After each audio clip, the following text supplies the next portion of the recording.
जय माँ जगदम्बा। आपका बहुत-बहुत स्वागत है। मित्रों, किसी भी व्यक्ति जिससे आप प्यार करते हैं, अगर वह आपसे प्यार नहीं करता है, तो यह एक बहुत बड़ा दुःख या तकलीफ की बात होती है।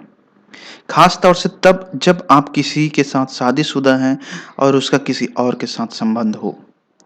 तो यह तो समर्पण की भावना के ऊपर निर्भर है, किंतु अगर यह ऐसा हो गया है, तो आपको एक महाशक्तिशाली वशीकरण प्रयोग बता रहा हूँ, जिससे आप अपने साथी को, अपने लाइफ पार्टनर को बिल्कुल उन सब से अलग करके अपने पास वैसे ही बुला सकते हैं, जैसे आप उसके बारे में सोचते हैं, पूर्ण रूप से समर्पण के साथ, आपके प्रति समर्पित और आपके लिए।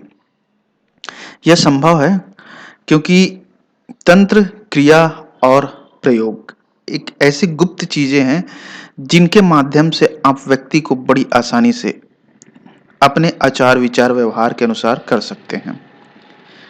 जैसे कि मूल रूप से अगर आपको बताऊं तो आप समझ सकते हैं, हर व्यक्ति, वस्तु, सामग्री वह पूर्ण रूप से पंच महाभूत के अंतर्गत आता है। पंच महाभूत के चीजों से ही बना है और इसी में मिल जाएगा अंत में। तो आपको करना क्या है? इसकी साधना करनी है, पंच महाभूत की साधना। लेकिन इस साधना में एक चीज यह रहेगा कि आपको अपनी इच्छित प्यार को मांगना है। व्यक्ति हो, वस्तु हो या कोई भी चीज हो, वह सिर्फ और सिर्फ पंच महाभूत प्रकृति के अंदर ही है, इससे परे कुछ भी चीज नहीं है।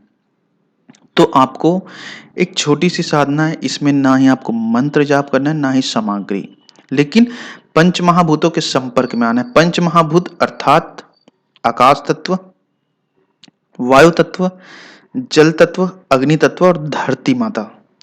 इन पांचों के अंतर्गत से ही समस्त सृष्टि का निर्माण हुआ है। तो जब आप इसकी साधना करना शुरू करेंगे और जिस एक निश्चित उद्देश्य के लिए आपको यहाँ पे सिर्फ एक ही चीज को, उद्देश्य को या फिर अपनी इच्छा को पूर्ण करने के लिए करना है, अलग अलग इच्छाओं को या फिर कई इच्छाओं को नहीं मांगना है।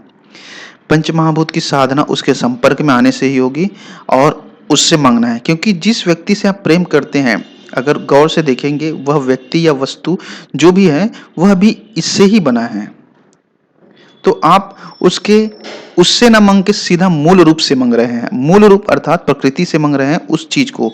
तो वह चीज पूर्ण रूप से आपको मिलना है और वो मिलेगा ही मिलेगा, 100% है।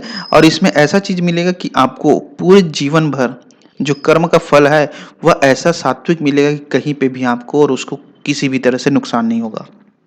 यहाँ तक कि इस प्रयोग से आप जीवन तो इस जीवन, अगले जन्म में भी आप उसे अपना बना सकते हैं, योग बना सकते हैं। तो करना क्या है? पंच महाभूत की साधना वो होती कैसे है? पंच महाभूत की साधना में कोई विशेष प्रकार से चीजों को आपको नहीं करना है, सिर्फ और सिर्फ अटल और स्थिर की अवस्था में आना है। अर्थात प्रतिदिन करना है, नहा कर ध्यान जब जो भी करते हैं आप अपने देव को पूजा करके, इष्ट देव, कुल देव, जिसको भी पूजा करते हैं उसे पूजा कर लीजिए। उसके बाद इसके संपर्क में आना है। अब कैसे आना है? सबसे पहले तो सूर्य उदय हो जाना चाहिए, लेकिन सूर्य उदय उस समय हो तब करें इसे। ऐसा नहीं कि सूर्य उदय हो चुका है, काफ़ी समय हो गया फिर करें। जब सूर्य उग रहा हो और संपूर्ण वातावरण शांत रहता है, सुबह-सुबह प्रातः काल, तो उस समय का वायु तत्व बहुत ही शुद्ध होता है। वहाँ पास एक गिलास जल रखिए और आपको खुले आसमान के नीचे बैठना है।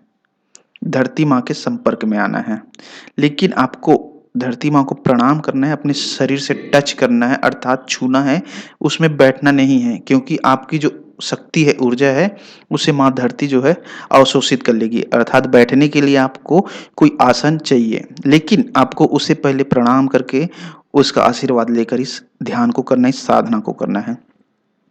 बस बैठ जाना है, ध्यान लगाना है इन्हीं पांचों तत्वों का बारी-बारी से। 5 मिनट, 10 मिनट जितना भी हो, पहले इनसे आशीर्वाद प्राप्त करिए कि मुझे अमुक चीज़ चाहिए, या फिर एक ही चीज़ को माँगना है। जैसा मैं आपको बता चुका हूँ कि एक ही वस्तु को माँगना है, सिर्फ़ और सिर्फ़ एक। वो भी आपको अपने प्रेमी-प्रेमिका को ही माँगना है, उससे शादी का योग बनाना है।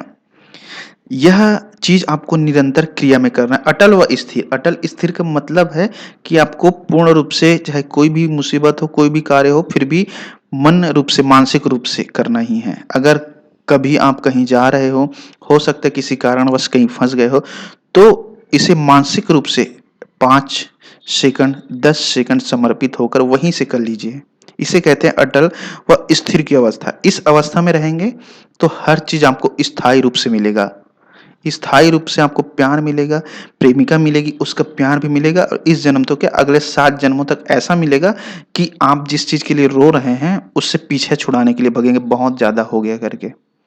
जी हाँ, यह सच है और बहुत ही आज़माया हुआ प्रायोगिक प्रयोग है यह। अगर आपको अपने प्यार को पाने में कुछ समस्या है, जहाँ पे आप समझ नहीं पा रहे हैं, तो नंबर है, व्हाट्सएप मैसेज कर सकते हैं। जय माँ जगदम्बा मित्रों।